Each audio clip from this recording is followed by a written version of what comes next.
Parashat Vayera, the binding of Isaac. The question is often asked, who was really being tested? Was the greater test upon Abraham to sacrifice his beloved son to God? Or was the greatest test for Isaac, who was the one who, after all, was being asked to give up his life?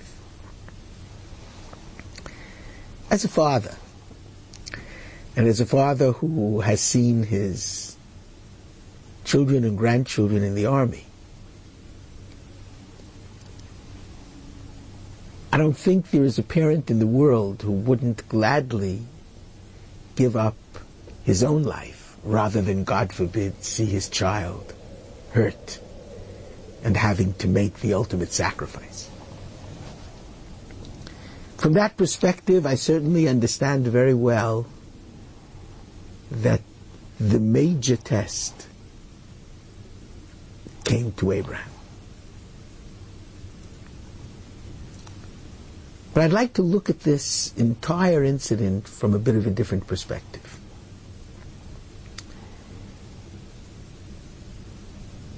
At the end of the day, Abraham believed strongly that he heard God's command. And Maimonides, in his Guide for the Perplexed, even derives from the entire story of the binding of Isaac the fact that the prophet believed indubitably, completely, in the prophecy which he heard from God. Obviously, if there had been any question whatsoever in Abraham's mind as to the source of the command, he never would have sacrificed.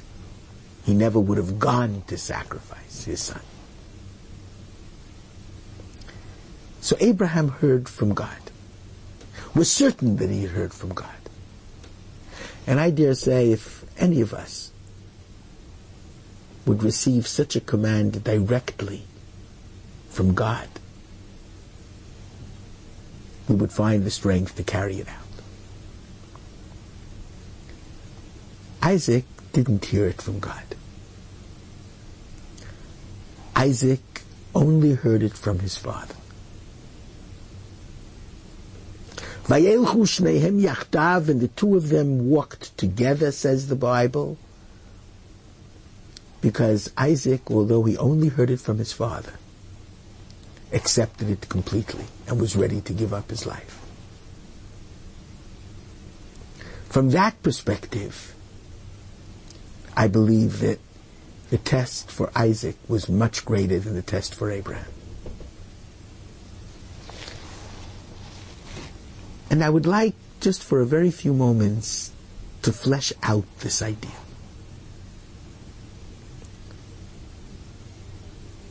Abraham and Isaac, to a certain extent, are studies in contrast. Abraham was a very optimistic pathbreaker, iconoclast, started a new faith, waged successful wars, managed to accrue much property and cattle, and became, in effect, a world leader. Isaac was much more passive. Everything happens to him. A wife is found for him. He is taken to the binding. Even the blessings are wrested from him. Isaac is not the path breaker. Isaac is the continuer.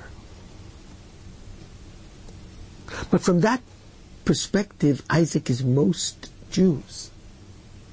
Most people are not pathbreakers. And Isaac therefore represents the Jewish Masorah, the Jewish tradition handed down from parent to child, from generation to generation. And Jews throughout Jewish history have been called upon to give up their lives for God. I mean, this was true in all of the wars that we fought, in the auto da fés, in the times of persecution and crusades, and kiss the cross or die, and even to go to Auschwitz singing Ani Ma'amin.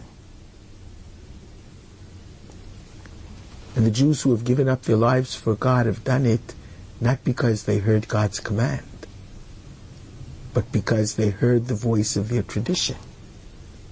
They heard the voice of their parents and grandparents and great-grandparents. So Isaac is the continuer. Isaac represents Jewish tradition. Isaac represents the commitment unto death which every Jew receives from his forebears and proudly bears with dignity, with grace, and with faith. Shabbat Shalom.